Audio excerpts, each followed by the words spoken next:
And we are live. Good afternoon, everyone. Welcome to A Bookish Moment. I'm Sarah Burr.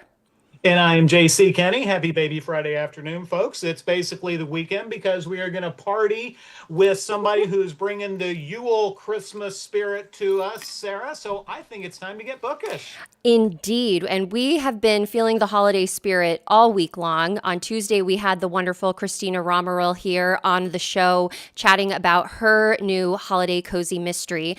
And I wanted to let everybody know that our winner from the giveaway was Alma Collins. So, Alma, congratulations on your win. I've let Christina know, and you should be receiving your digital copy via email within the next week or so. So congratulations. And so we have another wonderful festive treat for you all today. We are joined by the absolutely delightful Annie McEwen, who writes the Northwoods Mysteries Series. Oh my goodness, Annie, it has been... I'm trying to think. We were chatting, I think, back in January of this year, and you had just had like books 1 and 2 out, and now we're on to book 4 already, which is like you Four are just people. like banging them out, and it is the perfect time to chat with you because You'll Regret It is out now. It came out on Tuesday, so we're super excited to be able to share your book birthday week with you. Thank you. I'm honored. With all of your amazing titles. Like each title just keeps getting punnier and punnier, which I absolutely love. I didn't know if you could top Snow Time to Die, but I mean, You'll Regret It is pretty, I mean, it's so perfect for the season. Welcome back to the show. It's wonderful to see you. Thank you. It's so great to see you guys. I love you too so much. And I'm so glad you're feeling a little better. Oh, thank you. No, and I knew it's like I had this on my calendar. It's like, it's going to be the medicine that I need. Yay. So, and of course, your bright and festive background, your sweater. I don't know if our audience members can get a good look at your beautiful super classy sweater that cost me all of I think $5 to put together. So, oh my gosh, that is a bargain at twice the price. That's what my mom always used to say. So you gotta love a good glue gun and Dollar Tree decorations. Yes, there we go. Yes, once again, like Annie, like you said, the glamorous life of the cozy mystery author. You know, all those royalties we get in. Yeah, we got to put them to good use. Yes. So, speaking of royalties, because you are royalty to us, because we love you to death. For folks who haven't met you before, tell us all, kind of catch us up about a little about yourself, about what's going on with all of these fantastic books. Okay, well, I'm Annie McEwen. I live here in central Indiana, not too far from our friend J.C. here. I know, but we never run into each other. Yeah, I know. I am a wife. We had our 30th anniversary. Brian and I did this October. Congratulations. Thank you. We have 2 adult children, a wonderful daughter-in-law. We have a couple grandsons who are 5 and 3, who are the light of my world. And this book is dedicated to them. There's a very special little dedication in there. They wanted to name the book, and their title is in the book. I promised them it would be, and it is. But my publisher said, absolutely, we have to put that in there. But I'm also an X-ray tech. So I've been doing that for a long time. And my whole series, the Northwoods Mysteries, is based on where I grew up going on vacations as a kid. I've changed, my area, my lake, my resort is fictional, but it's based on real places, but I also have real places in there. And my sister and her husband live up there, so I still get to go visit there all the time. So yeah, and it's a lot of real life stories mingled in there. Some I will never tell which are real and some which aren't. But yeah, that's a little snippet of me. I love hearing about when you are able to create these fictional places that are just rooted so much in memories and in family and love and all of that good stuff. It just makes it feel, it just makes the setting that much more authentic and for it to come Thank alive. you. Thank you. Before we dive in, though, to talking about You'll Regret It and all of the amazing the holiday festivities, or shenanigans, as I like to say. That's one of my favorite words in the world. That is one of mine, and I do my best to put it in every single book that I write. And Yes. whenever I I come noticed. across that, I can check it off my list. It's like, yes, I've accomplished it. But I do want to catch up on the folks in the chat that are chiming in with all of their good wishes. We have Mizan saying hi, everyone. We have Susan saying hello, all. We have Farmhouse Reader saying good afternoon and happy holidays to you. We have Regina the Southernista saying good afternoon, everyone. This is always a nice little break in my workday. We're very happy to hear that, Regina. That's what what we're doing this for. We want to make sure that we can bring you a little bit of joy during those sluggish afternoons that we often have. We have Mizan saying congratulations, Annie, on your book release. We have Donna saying good afternoon, Sarah, J.C., and Annie, and Susan saying congrats on your anniversary. So a lot of well wishes from our wonderful audience members. So let us kick off our You'll Regret It discussion with if you could set the scene for us, Annie, what is happening in Covington right now that is kind of leading up to this big Christmas celebration that we have in town? It sounds absolutely wonderful, and I just that's one of my favorite part of Cozies. It's just seeing how towns come together and celebrate the holidays. Yes, literally the opening chapter is the Covington Christmas Celebration Committee, because you have to have a committee. Every small town has a committee for everything. They're discussing final preparation, who's on there's a good binder because, I have a good binder for every book. And so, my committees have to have a good binder. But, you have the group doing the baking, the group in charge of the games, the group in charge of the decorations. And of course, Emmy is part of the decorations, including making a new little house for Santa and Mrs. Claus. So you have them all coming together. And that's the thing I love about this town that I've created. I keep adding a little bit. I don't want to add too many new characters because it's hard for people to keep up with that. But I keep these people pop in my mind that I think in the back of my head that I've, either known since childhood and I kind of expand on them a little bit. And I'm like, no, I have to put this person in because they're just, and then they just grow on you. And I've added a few little people in there that I'm like, yeah, they'd be a good layer. This is a potential Scrooge that maybe I can turn them around. Maybe Emmy can make their heart grow 10 sizes bigger. So yeah, they're all planning this where the whole town, Main Street shuts down. Santa arrives on a sleigh with Mrs. Claus, and it's the same Santa every year. The gentleman that owns Pickett's restaurant where Marcus with the mullet and PM work, and everybody loves him, and it's just that feel of you're like, oh yeah, everybody's coming together. But then you hear the little bits of gossip on the side, and Emmy's like, "Oh gosh, so and so's talking about this," and blah, blah, blah. But then you have Cooper's Cove, where Emmy's decorating every cabin cottage and cabin because that's her. And like me, it looks like Christmas threw up in my house because everything in my house is Christmas. So you have the guests coming in there, and the Coopers are doing special little things. So I wanted it to be where the whole town is just a massive celebration. And then you have the senior center who, they're in charge of the giving tree. And the Coopers, of course, are involved in that and collecting gifts for needy families. And, where the town's just not all about celebrating, but about giving too. And, you have a giving heart. And that's another thing that I've always grown up around small towns, and they're usually not that cities aren't, but you feel that sense of we have to take care of each other. If we don't, nobody else is. So, and that's what I want to, do in Covington, that everybody's taking care of each other until Emmy finds a dead body. So, and then there's that. Yeah, and then there's that. Yeah, So, minor you know, detail. We wouldn't have a cozy mystery it without one. wouldn't be a mystery. But it's not just some rando who ends up dead, and it's not just some rando who finds this No, deceased individual.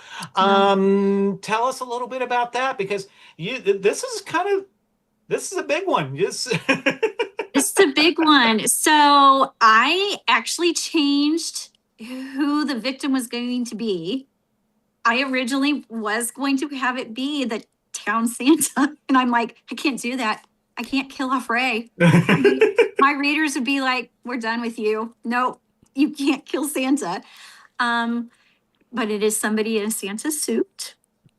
Not a great guy. Somebody that has a lot of beef with a lot of people. So, and actually I changed my killer several times when I was writing this. Ooh. I went through a really rough health time when I was writing this book, and thank goodness I have a absolutely fabulous publisher. Fabulous. Guys, it's been a long week.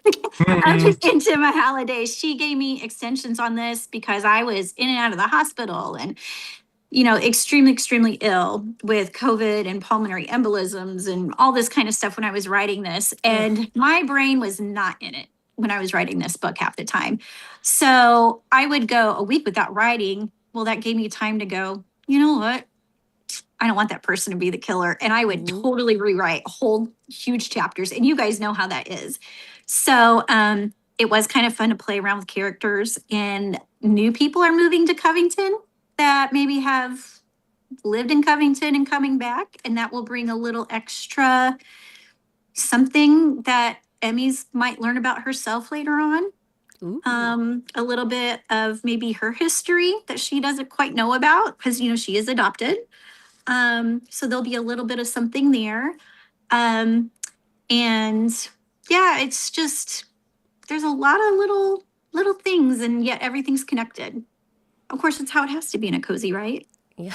Well, there's a lot of, you just laid out a lot of intrigue for us. And I want to circle back though, Annie, to what you had mentioned about, the fact that because you had kind of the extended time because you were ill, that you had a lot more time to I guess mull over things than maybe you normally would have.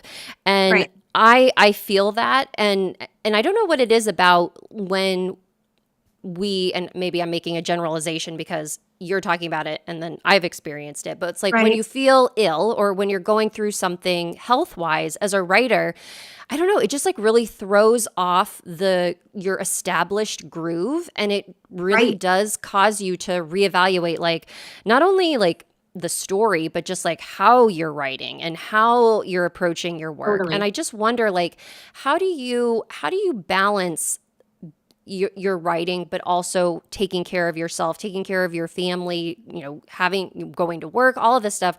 What is your secret for just keeping everything, keeping that balancing act upright? Well, let me tell you, I don't have one. When I find it, I'll let you know. Okay, good. No, I want to say I'm getting better at it, but I'm not. I don't want to sound negative, but I do. I have author friends that I can be talk me down. One of whom is on this this little live here that I'll be like, hey, Sarah, I need to take a break and watch this really dumb show on TV right now. Don't call it dumb.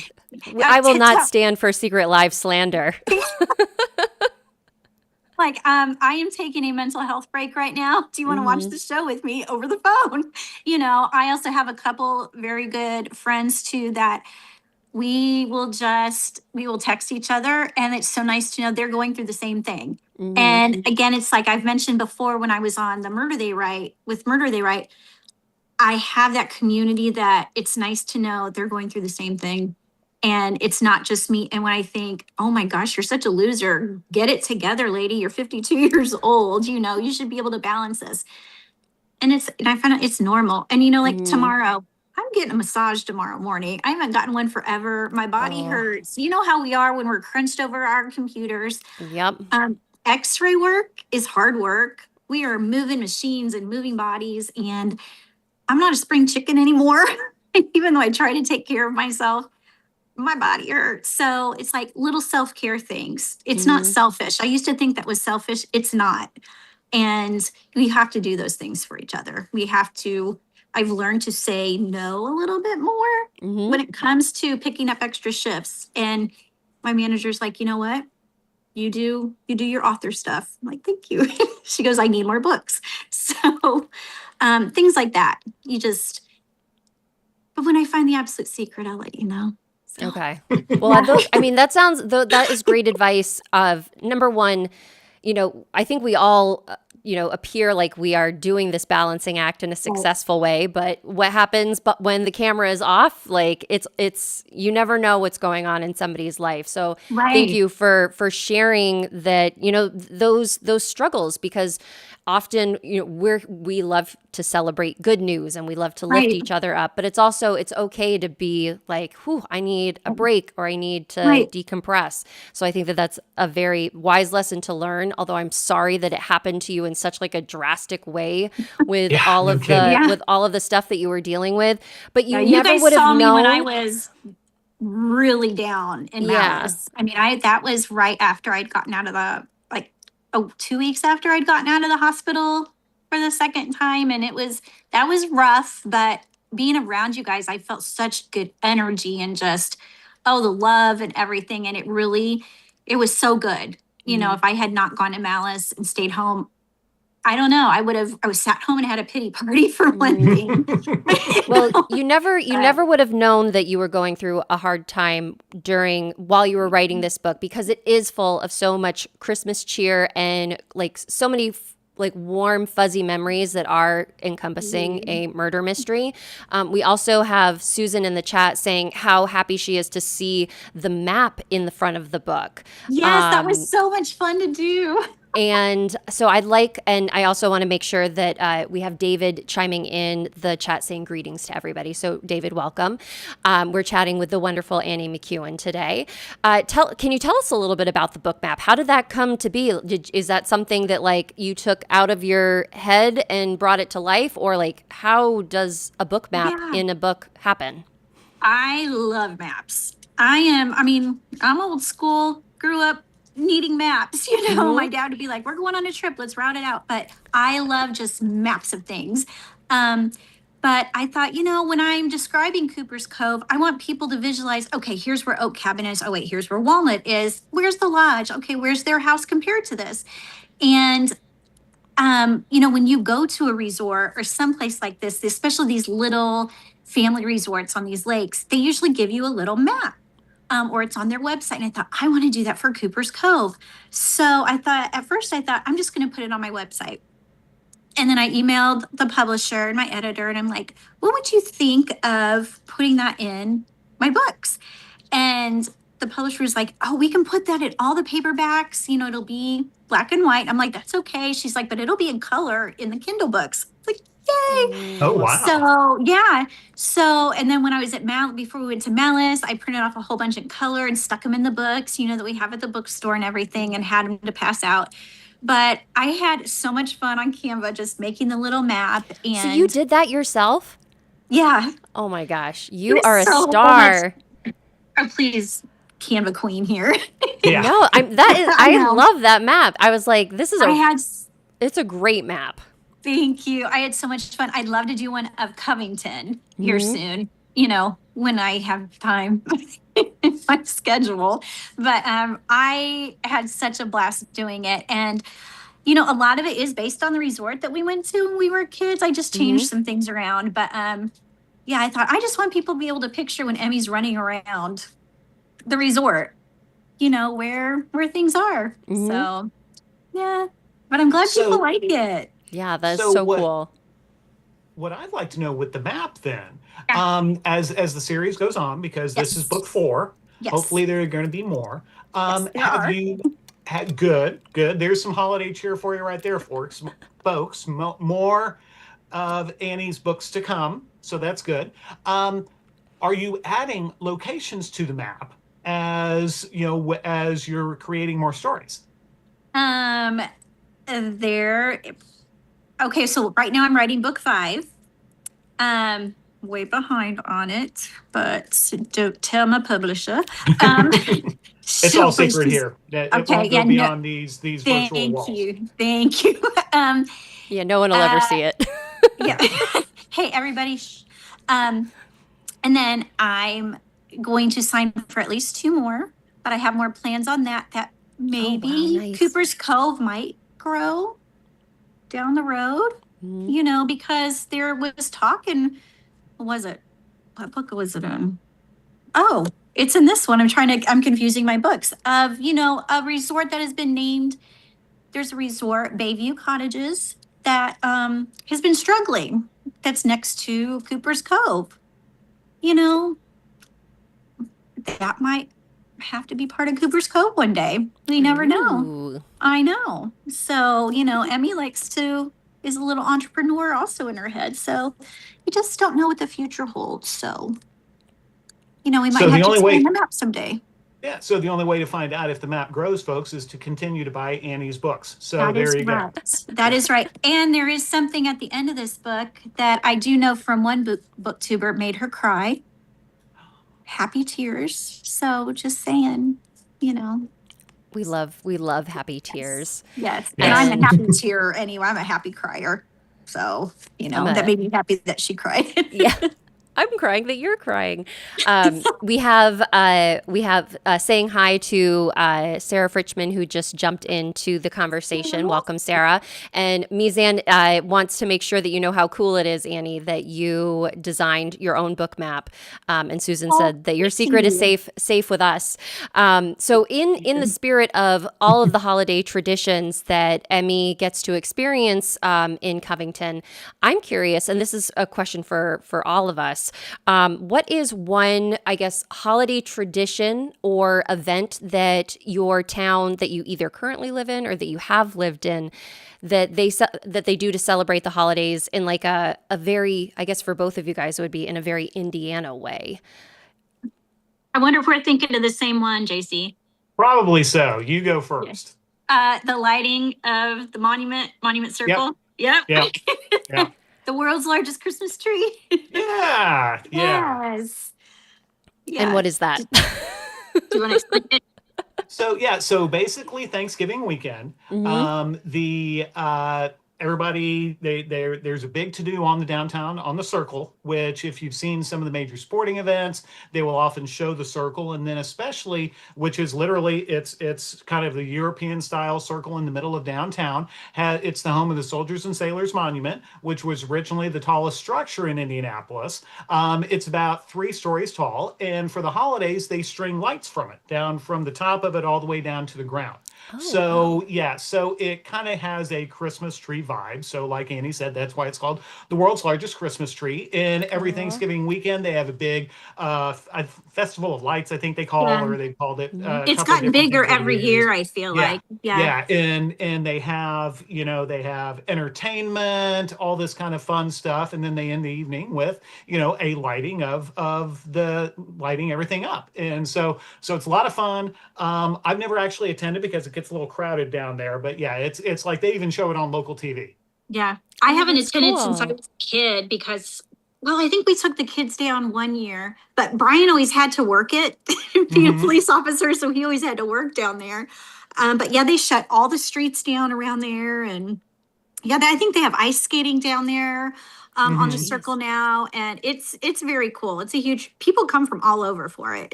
It's pretty cool. Yeah. I love stuff like that. I grew up in the Mid-Coast Maine area, and Maine being Maine, they would stack a lobster traps in the shape of a Christmas tree and light the lobster traps. That's which so is cool. Which is very clever. And I was like, that is a really, really cool idea. I like that. And it's very Maine. So it's But I love the different, for the Christmas celebration that we have in Covington, there's, crafts going on. We have the lighting of the Christmas tree. Is there one in particular, Annie, that you're like, that it was your favorite to think up or write about, or are they all just like, they all sing to you? I did love the lighting of the Christmas tree because Santa comes out and they light the Christmas tree, but also Santa arriving. Because they have him on the sleigh and it's the special sleigh and he's wearing his special suit. And they have like the FFA kids coming out leading the reindeer. And it's just so quintessential. Like I said, the small town, and you can just, I can picture them doing that because that, especially up in Wisconsin, is something that they do, weather permitting. Just that kind of stuff. But yeah, I just loved the whole, just all of that. And the kids just getting so excited and, just those kind of things. And then, of course, I was just like, okay, it's Wisconsin in the winter. I know what it's really like. Like just 2 weeks ago, they had 2 feet of snow in the area where my sister lives, which is where my books are. And sorry, everybody, I'm doing this on my phone and I keep tipping myself. Yeah, I love the whole lighting in the tree and Santa coming out. It's just, I don't know. To me, that's just Christmas is here. Yes. The tree is lit. So. We have Regina in the chat saying, I live in Durham and there are 2 big events, the lighting of the Lucky Strike Tower and the lighting of the Christmas tree. And somehow these events always seem to fall on the coldest days of the year. And yeah, isn't it like that? It's funny how that always seems to happen. Also, it's always funny how quickly these moments fly by when we are just having a fabulous time chatting about the holidays. As we begin to wind down, Annie, for folks who want to stay in touch with you online, where can they follow you? What Facebook groups are you a part of? Where can they stay connected?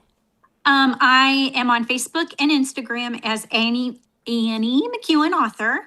I also have a website, Annie McEwen author, and it's also my email. I'm a part of Murder They Write. It's a private Facebook group. Just make sure you answer little questions so we know you're a person. And we have a lot of fun on that. And yeah, I'm always on social media as much as I can be, posting things and reposting stuff. And yeah, that's where you can find me. And another comment in the chat from David, their local lobsterman's co-op also has a lobster trap tree. So that is. Well, there we go. Cute. They're I guess the northeast would be. That's where all the lobster is. I wonder what other things would be fun as a Christmas tree. I'm trying to think of like other palm trees. Palm trees. Yep. Yeah. What would Elmo have in Paradise Springs, JC? What would their You'll find out next fall. Because this Elmo book 5 is going to be a Christmas book. So oh my gosh. I can't believe you have an Elmo book 5 coming. That is crazy. Yeah. Time. Oh my gosh. Well, speaking of books that we all love and are reading, Annie, any recommendations for books, movies, TV shows, podcasts, anything that is keeping you entertained these days? And it doesn't have to be holiday themed. Yeah, well, I will say the short story Christmas collection that I'm a part of called Holidays and Homicides. It's all Christmas short stories. They're not all murder. Mine's not. And they are from the Gemma Holiday Publishing authors, some of us. Oh, fabulous. Like mine is, and they're all in the world that we write in. So mine is a prequel of Resort to Murder. So it's before the Northwoods Mysteries. So before she moved, from Chicago. So that was fun. And I've actually gotten messages from people saying that they literally were laughing out loud during it, which I love that so much because I'm all about the funny. So there's like 11 of us, I think, in that, and that's available on ebook. So I haven't had hardly any time to read since I need to write so much, but they're all short stories. So I've been reading little bits of those. Lovely. I'm loving all of the shows that are back on. Like I'm a huge Ghosts. We love Ghosts. We love love Ghosts. We love Hell's Kitchen. So every week, my husband and I are like, "Who's getting voted off this week?" Who's getting voted off? But yeah, those are our things, and I love all my murder podcast. I have to keep up with. So, and my Below Deck podcast, I have to keep up with those as well. That I told But you, you, Sarah? Oh, so I mentioned this on Tuesday, but I wanted to make sure, especially JC knew about it because we're both Acorn and BritBox people. Murder Before Evensong, so good, very much enjoying it. And Hot Neville Longbottom. I love. He has had the best glow up of pretty much anybody on that cast. Matthew Lewis is so handsome. I just think it's so fantastic. He's so good in this show too. I just want to like hug him. He's so wonderful. So that's that is a very, very good murder mystery. It just like more bodies keep stacking up. I love it.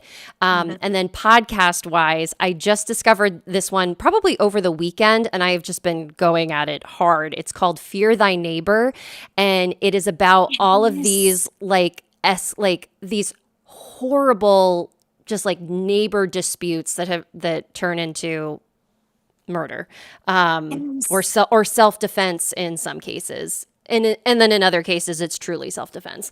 But I'm like, I always think when I'm listening to murder podcasts, it's like I hear the same ones over and over again after all of the true crime that I've consumed. And I'm like, oh, wow, like I guess there aren't as many murders in the world that I thought because they are repeating these stories across all of these different platforms. And it's like, no, it's just because most crimes are people that are killing each other over the most ridiculous thing. One of them was like the guy got sawdust on his neighbor's truck and he went after him. And I'm just like, it makes you really nervous to have neighbors. And so I'm always just like, I live in an apartment building and it's like, oh God, I can't make any noises. I don't want to talk to anybody. Like, I don't want to get involved at all. So, but it's very good. It's actually free to listen to on Amazon Music without ads, which is even better. JC, what about you? So, doing a little bit of catching up on stuff from behind, watching for the first time The Good Place. And so that's been a lot of fun, a lot of laughs, very thought-provoking. Ted Danson, and I have a total crush, and I've had for years on Kristen Bell. But Ted Danson is fantastic, and it's that show is just so much wonderful. I watched a little bit off and on the first time around, and now I'm watching it all the way through, and it's just fantastic. Good. Yeah, if you haven't seen it, folks, do yourself a favor. I'm watching it on Peacock right now, I think. And then tonight, if the weather holds, going to go continue the whole musical theater thing. Big night for the wife and I. We're going to go see Hamilton. Last time it came through town, I wasn't able. I'll be honest, Broadway across America is insanely expensive. So last time around, it wasn't in the budget for the whole family to go. So my wife and my two kids went. Now that they're coming back, I get to go see it. So like Sarah, I've seen the Disney version, watching it from the living room, and this is going to be the first time live. So I am ready to rise up, and I'm not going to miss my shot because we're going to go. So that's yes. Oh, such a good use of that line. This was wonderful, you guys. Annie, it was absolutely delightful to have you here. We have folks in the chat saying that there's so much to look forward to in terms of wonderful books that are coming out. Regina pointing out that a Christmas tree decorated in high heels would be really fun. And I love that idea. Like that seems like that would fit, like would right in with like a Coco Klein moment. Is a tree decorated in high heels. And then one of the high heels is used as a murder weapon. Boom, there you go. Ooh, that is a good one. Okay, Coco, you know what to do. We have Mizan saying, I just watched A Christmas Murder Mystery on Up TV. It was fun. It was a fun and quirky mystery. And she sticks to fiction, not true crime Christmas things. We have Susan saying thank you for this, and David Plank echoing those well wishes. This again, everyone, thank you to our wonderful audience for being here. For folks watching after the fact, I hope that we brightened your day when you got around to hanging out with us. We appreciate every view. We appreciate everyone who subscribes to help our channel grow. And Annie, we very much appreciate you sharing your afternoon with us here, sharing Emmy with us and the world of the Northwoods Mysteries. It's always wonderful to see you, and we can't wait to have you back on the show. Thank you. You two are always such a delight. I love being on here with you guys. Just my face always hurts from smiling after I'm done. You guys are just you're the best. We want you to feel that pain. Yes. Yeah. And So we good. will have another show next week. I believe we are airing Tuesday at 4:30 p.m. We're going to have Connie Berry on to talk about her Cozy Mystery Series. And I think that will conclude our 2025 year at that point. JC and I will be taking some time off with our families for the holidays, but we will be back with a lot of shows in January 2026. I can't believe it's going to be here so quickly. But until we see you all next time, we wish you a wonderful rest of your week. Happy weekend and stay bookish, everybody. Have a good one. Bye-bye.